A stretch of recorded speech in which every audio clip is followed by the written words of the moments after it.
ക്രിമിനലുകളെ പിടികൂടാൻ operation steel bird പദ്ധതിയുമായി Ernakulam rural ജില്ലാ പോലീസ്. പോലീസിന്റെ റെയ്ഡിൽ 4 പേരെ പിടികൂടി. പാറക്കടവ് സ്വദേശി വിനീത്, എടത്തല സ്വദേശികളായ ബിലാൽ, ശരത്ത്, തൃക്കാക്കര സ്വദേശി അജാസ് എന്നിവരാണ് പിടിയിലായത്. നിരവധി കേസുകൾ പ്രതിയാണ് വിനീത്. പിടികൂടിയവരെ വിശദമായി ചോദ്യം ചെയ്യുകയാണ്. വിവരങ്ങളുമായി നവമി ദിനേശ് ചേരുന്നു. നവമി, ഈ ക്രിമിനലുകളെ, ഗുണ്ടാ സംഘങ്ങളെ പിടികൂടാനുള്ള നീക്കത്തിൻ്റെ ഭാഗമായിട്ടായിരുന്നു പോലീസിൻ്റെ റെയ്ഡ്. 4 പേർ പിടിയിലായിട്ടുണ്ട്. ഇതിൽ ഈ വിനീതും ബിലാലും നിരവധി കേസുകളിലെ പ്രതിയാണ്. ഇതിനു മുൻപ് ബിലാലിൻ്റെ വീട്ടിൽ പോലീസുകാർ റെയ്ഡ് നടത്തിയിട്ടുണ്ട്. നിരവധി ഗുണ്ടാ ക്രിമിനൽ സംഘങ്ങളുമായി ബന്ധമുണ്ട് ഇയാൾക്ക്.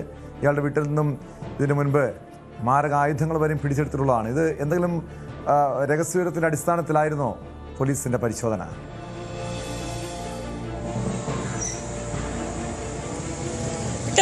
നമുക്കറിയാം, ഈ കൊച്ചിയിലാണ് ഏറ്റവും കൂടുതൽ ഗുണ്ടകളുടെ ആക്രമണം അല്ലെങ്കിൽ ഗുണ്ട അഴിഞ്ഞാട്ടം സ്ഥിരമായി നമ്മൾ കേൾക്കുന്നത്. പല ഹോട്ടലുകളും അല്ലെങ്കിൽ ബാറുകളും കേന്ദ്രീകരിച്ച് അല്ലെങ്കിൽ മറ്റ് ഈ ഗുണ്ട കുടിപ്പകയുമായി ബന്ധപ്പെട്ട് നിരവധി ആക്രമണങ്ങൾ എപ്പോഴും എറണാകുളം ജില്ലയിൽ ഉണ്ടാകാറുണ്ട്. പ്രത്യേകിച്ച് ആലുവ റൂറൽ പരിധിയിലാണ് ഏറ്റവും കൂടുതൽ ഗുണ്ട ആക്രമണങ്ങളും അല്ലെങ്കിൽ ഗുണ്ടകളുടെ വിളയാട്ടവും ഒക്കെ നടക്കുന്നത്.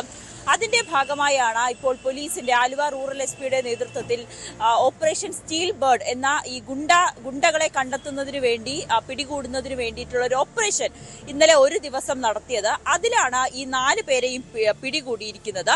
പാറക്കടവ് കോടുശ്ശേരി ചേറോത്ത് വിനീത, എടത്തല പൊട്ടച്ചിറ വെങ്ങോടൻ ബിലാൽ, പെരിങ്ങോട്ടിൽ ശരത്ത്, തൃക്കാക്കര ജഡ്ജിമുക്ക് അജാസ് എന്നിവരെയാണ് പിടികൂടിയത്.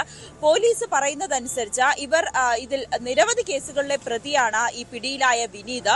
ഇയാളിൽ നിന്നും പ്രത്യേകമായി രൂപകൽപ്പന ചെയ്ത കത്തി പോലീസിന് കണ്ടെത്താൻ സാധിച്ചിട്ടുണ്ട്. അതോടൊപ്പം തന്നെ ശരത്തിന്റെ കാറും വിനീതിന്റെ കാറും പോലീസ് പിടിച്ചെടുത്തിട്ടുണ്ട്. അജാസ് പൊട്ടച്ചിറയിൽ നടത്തുന്ന കോഴി ഫാമിൽ നിന്നും 10ഓളം ഗുണ്ടുകളും പോലീസിന് കണ്ടെത്താൻ സാധിച്ചിട്ടുണ്ട്. ബിലാലും ശരത്തും ഗുണ്ടാ ലിസ്റ്റിലുള്ളവരാണ്. ഇവർക്കെതിരെ നിരവധി കേസുകളും ഉണ്ടെന്ന് പോലീസ് വ്യക്തമാക്കുന്നുണ്ട്. ഇവരിൽ നിന്നും ആയുധങ്ങളും കണ്ടെടുക്കാൻ സാധിച്ചിട്ടുണ്ട്. അതായത് പിടിയിലായ 4 പ്രതികളും നിലവിൽ നിരവധി കേസുകളിൽ ഉള്ളവരാണ്. പ്രധാനപ്പെട്ട ഗുണ്ടകൾ തന്നെയാണ്. ഇവരുടെ പക്കൽ നിന്നും ആയുധങ്ങളും മറ്റ് സംഭവങ്ങളും എല്ലാം പോലീസ് കണ്ടെത്തിയിട്ടുണ്ട്. ഇവരുടെ വീട്ടിൽ പരിശോധന നടത്തി, ഇവർ ജോലി ചെയ്യുന്ന ഇടങ്ങളിൽ പരിശോധന നടത്തി. ഇതിൽ നിന്നെല്ലാമാണ് ഇത്തരത്തിലുള്ള ഗുണ്ടുകളും മാരക ആയുധങ്ങളും ഒക്കെ പോലീസിന് കണ്ടെത്താൻ സാധിച്ചത്. എന്തായാലും ഇവരെ ഒറ്റ ദിവസം, ഇന്നലെ ഒരു ദിവസം നടത്തിയ ഒരു പരിശോധനയിലാണ് ഇത്തരത്തിലുള്ള വസ്തുക്കളും അല്ലെങ്കിൽ ഇവരെയും ഒക്കെ പോലീസിന് പിടികൂടാൻ കഴിഞ്ഞിട്ടുള്ളത്. ഇവരെ കസ്റ്റഡിയിലെടുത്തു. വിശദമായി ചോദ്യം ചെയ്തതിനു ശേഷം തുടർ നടപടികളിലേക്ക് പോകാനാണ് പോലീസിന്റെ തീരുമാനം. അതോടൊപ്പം തന്നെ ഇവർ ഏതൊക്കെ ക്രിമിനൽ കേസുകളിലാണ് പങ്കാളികളായിട്ടുള്ളത്, ആ കേസിന്റെ ഒക്കെ അവസ്ഥ, ഇതെല്ലാം പോലീസ് പരിശോധിക്കുന്നുണ്ട്. ഇവർക്ക് ഈ അടുത്തിടയ്ക്ക് ഏതെങ്കിലും ആക്രമണവുമായി അല്ലെങ്കിൽ ഏതെങ്കിലും ഒരു ഗുണ്ടാ പ്രവർത്തനവുമായി ബന്ധപ്പെട്ട് ഇവർ അറസ്റ്റിലായിട്ടുണ്ടോ, ഇവർക്ക് എങ്ങനെ എന്തെങ്കിലും ബന്ധമുണ്ടോ, ഇതെല്ലാമാണ് പോലീസ് വിശദമായി പരിശോധിക്കുന്നത്. ഈ സംസ്ഥാനത്ത് ഈ നവമി നേരത്തെ സൂചിപ്പിച്ചതുപോലെ ഗുണ്ടകളുടെ ഒരു അഴിഞ്ഞാട്ടം തന്നെ കാണാറുണ്ട്. കൊല്ലത്തൊരു ഗുണ്ടാ നേതാവിനെ കൊലപ്പെടുത്തിയത് ഈ അടുത്ത ദിവസങ്ങളിലാണ്.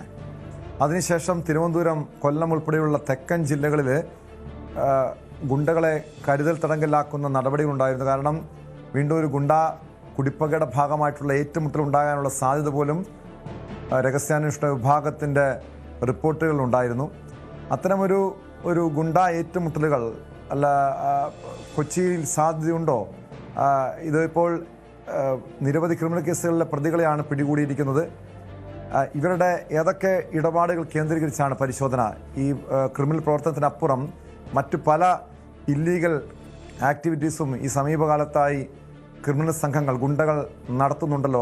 അത് കേന്ദ്രീകരിച്ചടക്കം, അതായത് ലഹരി ഇടപാടുകൾ ഉൾപ്പെടെ പരിശോധിക്കുന്നുണ്ടോ?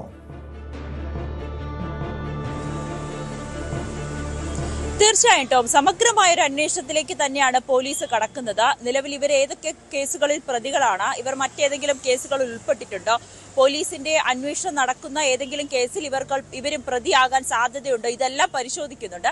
ഒപ്പം ഇവർ ഏതെങ്കിലും തരത്തിലുള്ള ഒരു ലഹരി ഇടപാടുകൾ നടത്തുന്നുണ്ടോ എന്നതും പോലീസിന്റെ പരിശോധനയുടെ പരിധിയിൽ വരുന്നതാണ്. ഇവരെ വിശദമായി ചോദ്യം ചെയ്തതിനു ശേഷം തുടർ നടപടികളിലേക്ക് പോകാൻ തന്നെയാണ് പോലീസിന്റെ തീരുമാനം. എന്തായാലും റിമാൻഡ് അടക്കമുള്ള കാര്യങ്ങളിലേക്ക് കടക്കും. ഇതിൽ ഈ കാപ്പ ചുമത്തേണ്ട ആവശ്യമുണ്ടെങ്കിൽ അതിലേക്കും കടക്കാനാണ് പോലീസിന്റെ തീരുമാനം. നിലവിൽ ഈ ഓപ്പറേഷൻ സ്റ്റീൽ ബേർഡിന്റെ ഭാഗമായിട്ടാണ് സംസ്ഥാനത്തുടനീളം ഇങ്ങനെ ഒരു പരിശോധന നടത്തിയത്. പ്രത്യേകിച്ച് എറണാകുളം ജില്ലയിൽ ആലുവ റൂറൽ പരിധിയിലായിരുന്നു ഈ പരിശോധന. അതിൽ നിന്ന് തന്നെ 4 പേരെ പിടികൂടി. നിരവധി കേസുകളിലെ പ്രതികളുമാണ് ഇവരുമായി ബന്ധപ്പെട്ട മറ്റ് കേസുകളെല്ലാം പോലീസിന്റെ പരിശോധനയിലുണ്ട്. ഒരു സംഘർഷം ഒഴിവാക്കുക എന്നൊരു മുൻകരുതലിന്റെ ഭാഗമായി കൂടി തന്നെ നമുക്ക് ഈ ഒരു പരിശോധന അല്ലെങ്കിൽ ഈ ഒരു ഓപ്പറേഷനെ കണക്കാക്കേണ്ടി വരും. യെസ്, വ്യക്തമാണ്. കൊച്ചിയിൽ നിന്ന് നവമി ദിനേശാണ് വിവരങ്ങൾ നൽകിയത്. കൂടുതൽ വാർത്തകൾക്ക് news 18 Keralam YouTube channel subscribe ചെയ്യുക.